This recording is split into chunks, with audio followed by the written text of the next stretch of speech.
Hello, and welcome back to another episode of Unknown Military History. Before we begin, I would like to ask you one question. It's a little personal, and I'm sure that we can all relate to it. Have you ever failed an important test that determined your future? This can range from college admissions tests get into like special education schools like medical school, law school, or even just tests in your line of work. Wherever the case, for many, this can be a moment which drastically alters one's life paths. Some are able to bounce back and achieve their goals, but others take different routes because of it. Unfortunately, not all of these alternate paths reap positive results, and the story that we will discuss today revolves around this very situation.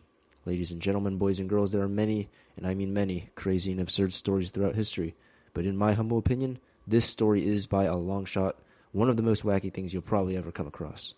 This is the story of Hong Xiuquan and the Taiping Rebellion. To understand the story of our main character, Hong Xiuquan, we need to first go back in time to the 1800s in China.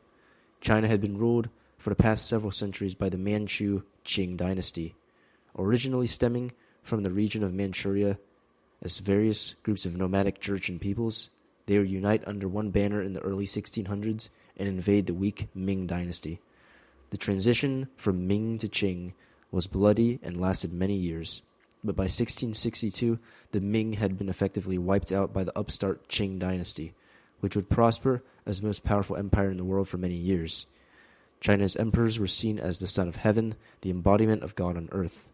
Under the reign of the King Shi Emperor, the Qing Dynasty would see a period of trade and prosperity. However, it was also during this time that China began to open up to Western powers. Fascinated by European knowledge, King Shi invited missionaries from Europe to his court to discuss astronomy, mathematics, geography, and other knowledge. Under King Shi and his successor, Yang Zheng, China would implement further social reform, leaving China's civil bureaucracy on a solid footing.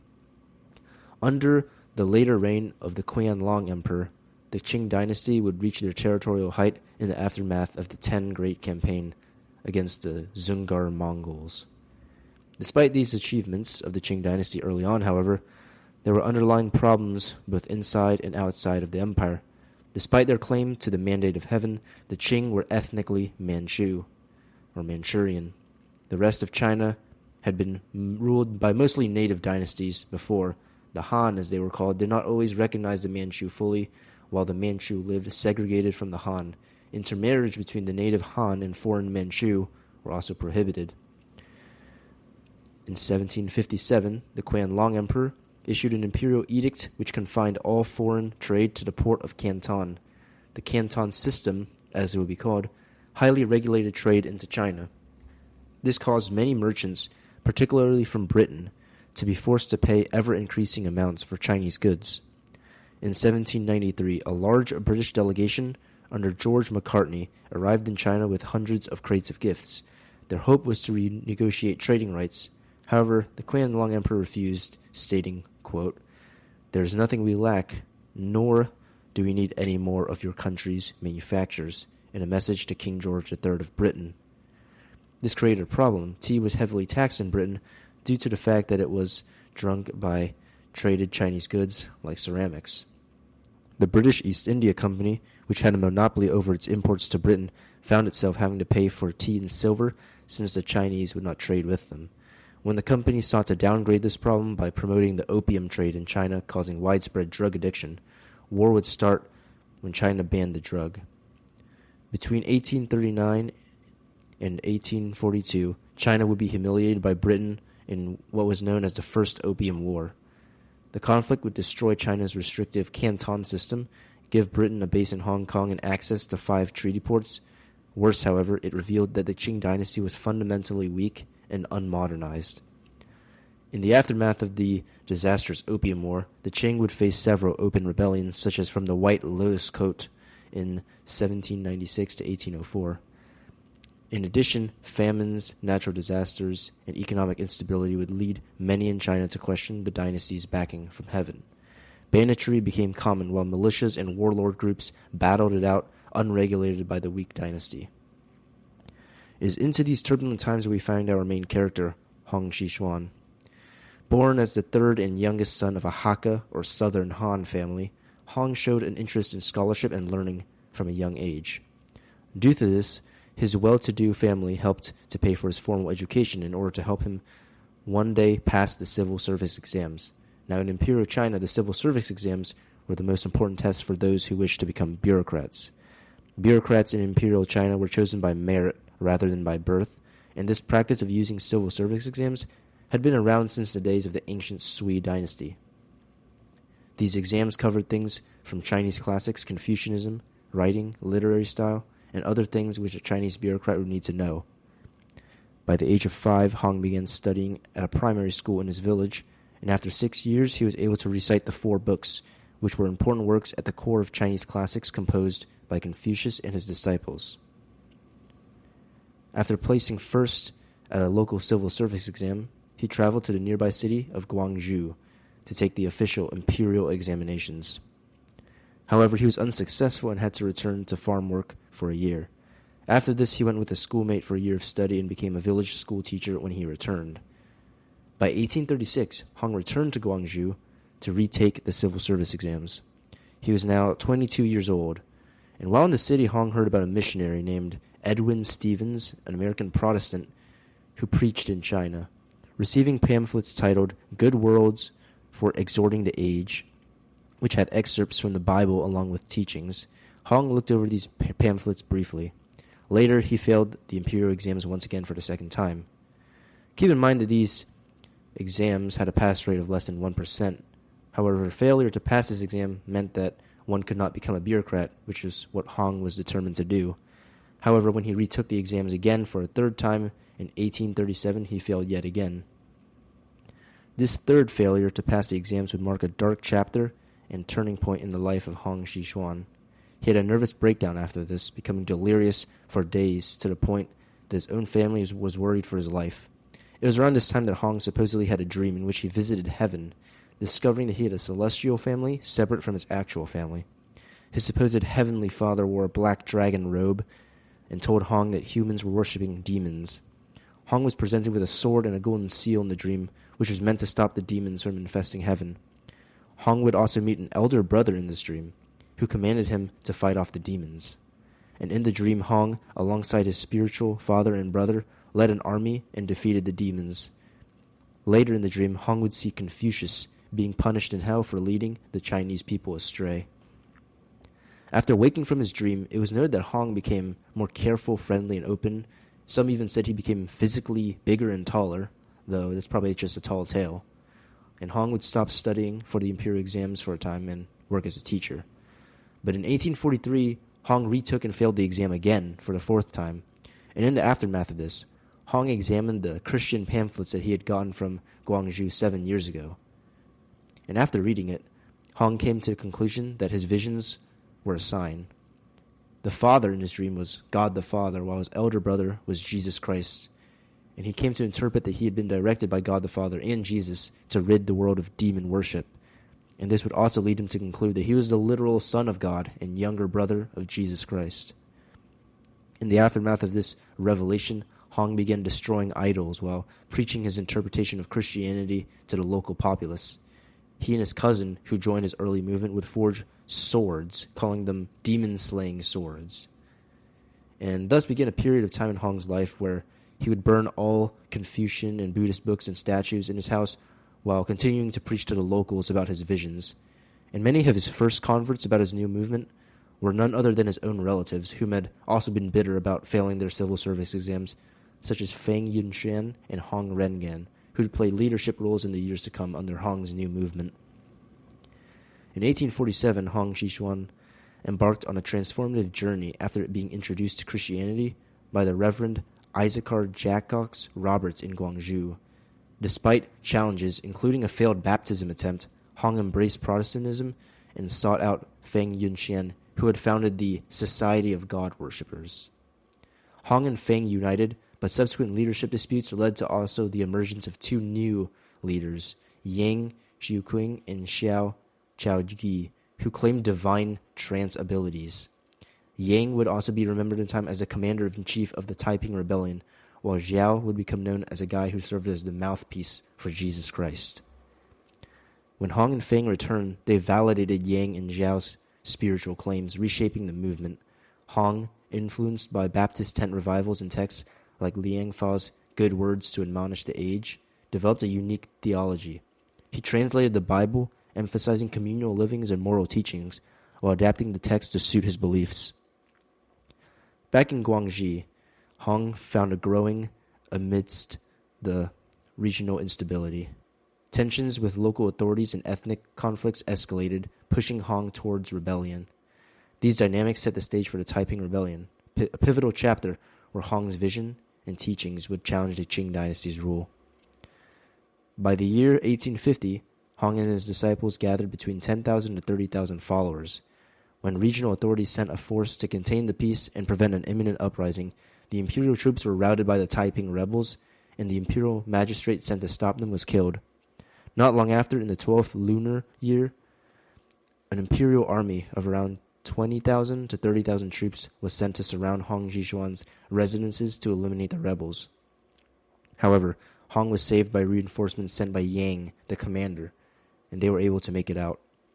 When another imperial force launched an offensive, Hong and his rebels set up an ambush near the village where they were around, and the imperial forces and their commander were killed. Later, on the 11th day of the first lunar month of 1851, which was coincidentally the birthday of Hong, he declared the formation of the Taiping Heavenly Kingdom in an event known as the Jintian Uprising. 5 main rules for the new kingdom and its military were set up: obey orders, men and women were required to be segregated during campaign, no mistakes were allowed on the pain of punishment, be fair and harmonious, and cooperate without withdrawing from battle. The Jintian Uprising was successful, and Hong and his Taiping followers emerged victorious in a battle against the local Manchu commander of the Green Standard Army, beheading him. These early successes alarmed the Qing government, who sent more forces to put down this uprising. However, Hong and his followers, which were now growing by the tens of thousands, marched north in September of 1851, escaping the Qing forces which nearly surrounded them. Following the Jiang River, they besieged Changsha and seized Yuezhou, advancing to Wuchang by December of 1852 along the Yangtze River. Deciding to head east, they captured Anqing in February of 1853. During this period, Taiping leaders possibly sought alliances with triad groups whose organizational structure and titles resonated their own. However, tensions arose after Qing troops captured Hong Xiuquan, a rebel claiming a title similar to Hong Xiuquan's, which goes to show that there were probably multiple people who had a similar idea.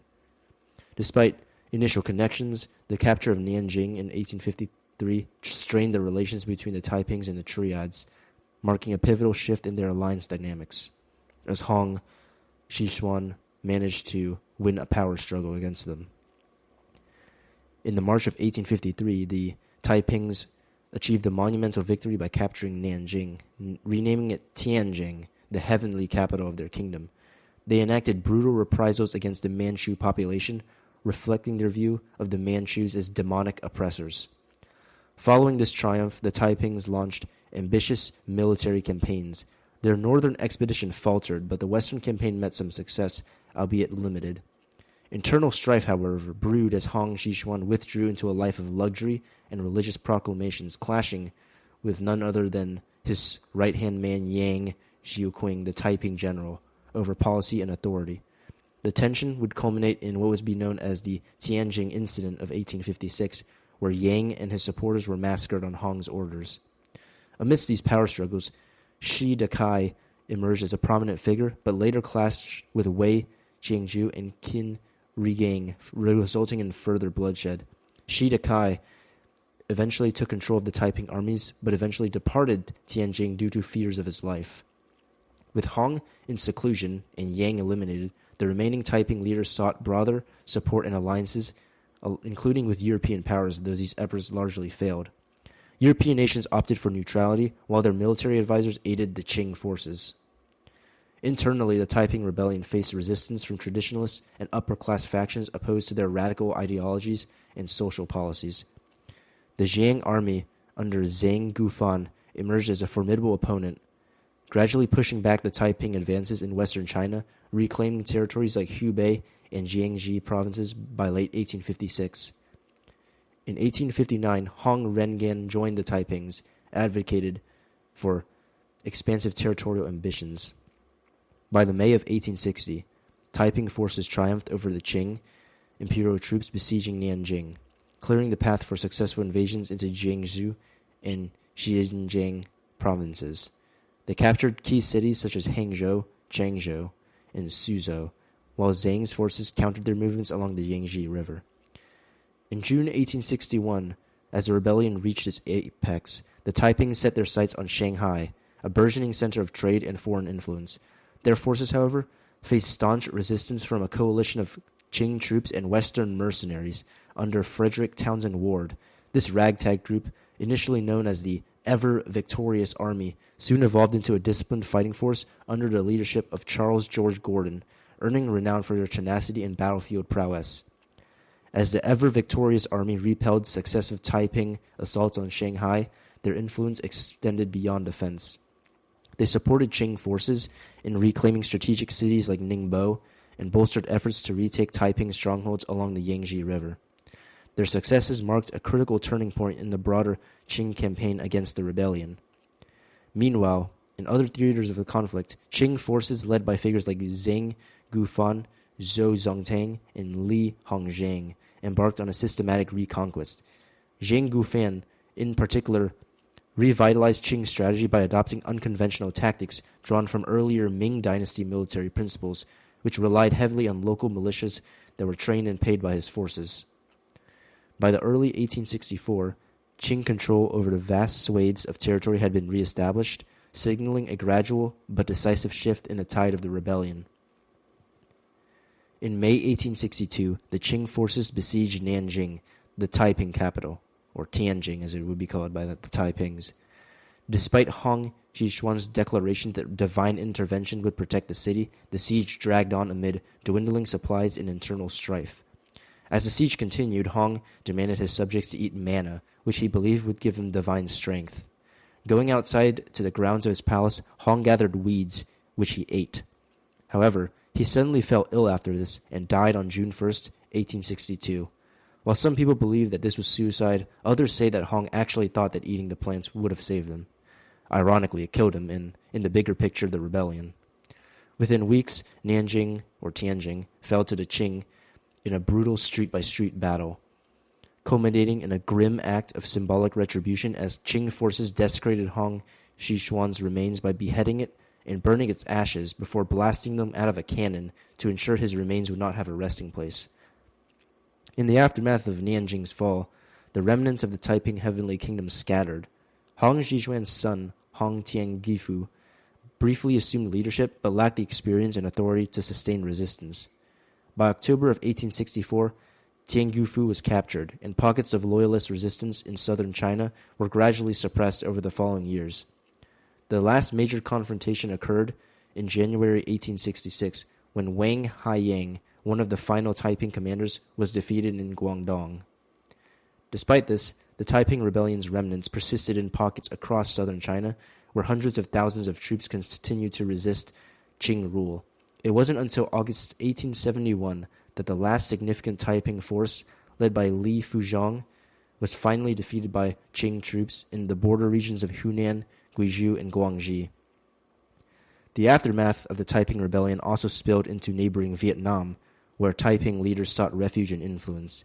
In 1860, Wu Lingyun, an ethnic Zhuang Taiping leader, established the Kingdom of Ding Ling in the Sino-Vietnamese borderlands. However, Ding Ling was crushed by Qing forces in 1868. Wu Lingyun's son, Wu Yazong, fled to Vietnam, but met his end in 1869 at the hands of a Vietnamese Qing coalition led by Feng Jikai and Tai Nguyen. Following Wu Kun, or Wu Yazong's demise, his former troops fragmented into roving bands, such as the Yellow Flag Army under Huang Chongying and the Black Flag Army led by Liu Yongfu. Liu Yongfu would later rise to prominence as a warlord in Upper Tonkin and played a crucial role in the Sino-French War of the 1880s. He eventually became the leader of a short-lived Republic of Formosa. Other splinter groups, armed with modern weaponry, descended into banditry and ravaged what remained of the Lan Zhang kingdom. These groups, collectively known as the Flag Gangs, became embroiled in conflicts such as the Ha Wars and erroneously conflated with Chinese Muslims against King Rama V's forces in Siam until 1890, when the last remnants were defeated and disbanded. And thus ends the story of the Taiping Rebellion. Despite massive support by the peasant populace, the Taiping Rebellion ultimately failed due to its lack of support from the elites or international allies which backed the Qing with modern weapons and tactics against the rebels. The enormous loss of life, economic devastation, and political unrest it caused would signal the writing in the wall for the Qing Dynasty, which never recovered from these events, and whose central government and authority would continue to decline further as new rebellions, a disastrous war with a rising Japanese empire under the Meiji Emperor, and the 1911 Xinhai Revolution effectively spelled the end of 2,000 years of imperial rule in China. In addition to this, the Qing forces which had defeated the Taipings in the first place were not of Manchu background, but were local Han forces, something which weakened the Qing government further, leading to its fall. The Taiping Rebellion itself would go down as the second deadliest conflict in human history behind World War II, with 20 to 30 million people dying from battles, famines, and the aftermath of other events that occurred due to the war. Today, there still remains many statues in China which commemorate the rebellion and its leader Hong Xiuquan, and while this story is relatively little known in the West, it remains a stark reminder of the effects of a powerful ideology on a nation.